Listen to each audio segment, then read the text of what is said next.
Hello guys, for today may bibigay tayong news, no? Ibabahagi lang natin news to sa inyo, especially sa mga gustong mag-Australia. So, ito po ay in-announce po ito noong September 8, 2023. So the Philippines and Australia signed the Memorandum of Understanding MOU on the establishment of work and holiday visa arrangement during the official visit of Australian Prime Minister Anthony Albanese to Malacanang on September 8, 2023. So yun nga, no?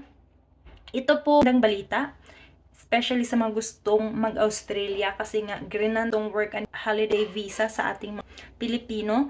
Hindi kasi ang mga countries lang na may work and holiday visa for Australia ay pinipili. Hindi po kasali ang Pilipinas. Ngayon, inaprubahan na po yan and then magsa-start po yan sa 2024. Wala pang exact date kung kailan. Pero yun nga, approved na po iyan. And then sila ay magbibigay ng work and holiday visa sa 200 katao or Filipino every year. So annually po may 200 na visa silang i-release sa ating mga Pilipino. Kung sino mag-apply dyan, 200 katao lang every year. Kung kayo ay nagpaplano na pumunta sa Australia gamit ang visa na ito po siya ang requirements na kita ko sa inyo. Yan.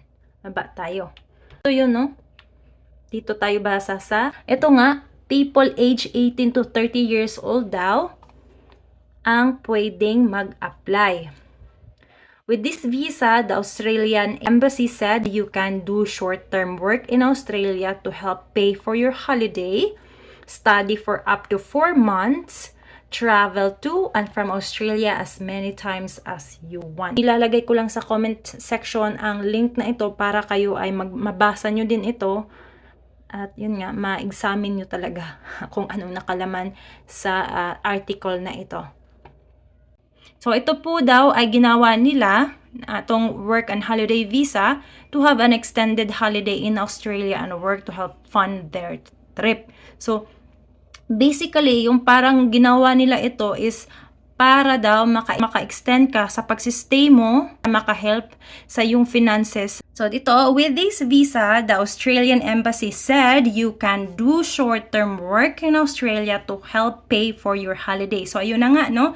So ito ay para daw makapagtrabaho ka para makatulong sa iyong gastusin while you are on your holiday or you are in your vacation sa kanilang country. And then, another one is kung ikaw ay nagpaplano na mag-study for up to 4 months na course, pwede mo tong gamitin ang visa na ito, work and holiday. And then, next is travel to and from Australia as many times as you want. So, pwede mong gamitin yung visa na ito, traveling around Australia as many times as you want daw. So, ito nga, one of the requirements is enough funding to support oneself while in Australia.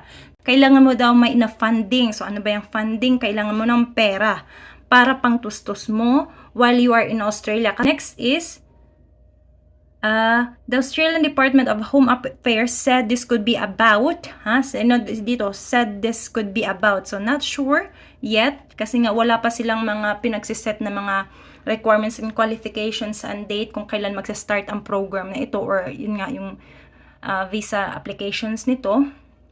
5,000 Australian dollars, about 180,900 Philippine pesos. So ito po sa ating money. Nearly 200,000 po for the initial stay and additional cash to purchase a flight ticket to leave Australia at the end of the stay. So, kailangan mo ding may cash ka para sa flight ticket mo to leave Australia daw.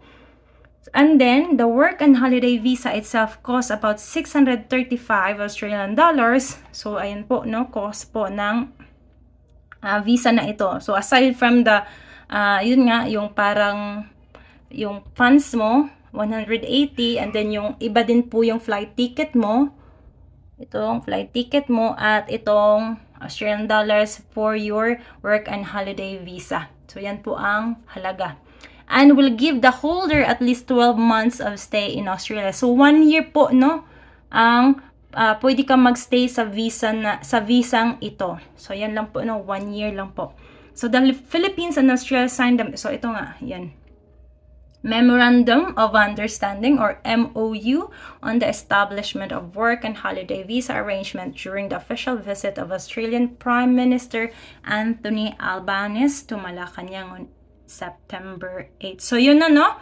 Yan po, at yun po, no, ang news na yun about, at yun nga, kung gusto nyo pang mabasa ang information about this, lagay ko po sa comment section ang link na ito, ang article na ito para mabasa nyo, at kung kayo ay interested with this opportunity, pag-ipunan nyo na yung hinihingi nga nilang fundings, kasi kailangan nyo talaga yan, kasi nga yun yung requirements nila, no? So dapat may pakita kayong pera na you can stay there, kaya nyong magstay while naghahanap kayo siguro ng trabaho while there, yun nga, plane ticket nyo at yung pang visa itself, no, ang gastos kung kayo ay kukuha na ng work and holiday visa, kung kayo ay mag-a-apply na. Yun na nga ang news, no? So, it's very good news to us mga Filipino, especially sa mga nasa mga age bracket na yun, 18 to 30 years old, na gustong ma-explore ang Australia while earning. So, grab nyo yung opportunity na yun, paghandaan nyo yung requirements nila, yung mga initial requirements nila, at mag-abang-abang kayo sa mga susunod na mga buwan, baka may isiset na sila kung kailan mag-start ang application.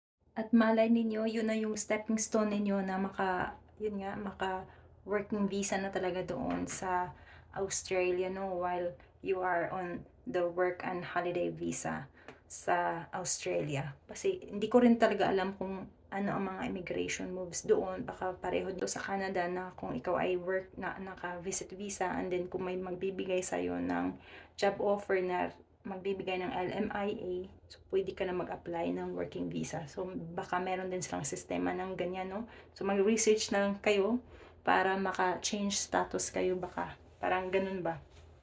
So good news po yun. Abang na lang kayo sa mga date kung kailan mag-start ang application na iyan, at paghandaan nyo din yung initial requirements nila na yung fundings, kasi yun po ang mahirap, lalo na kung tayo ay gipit, no?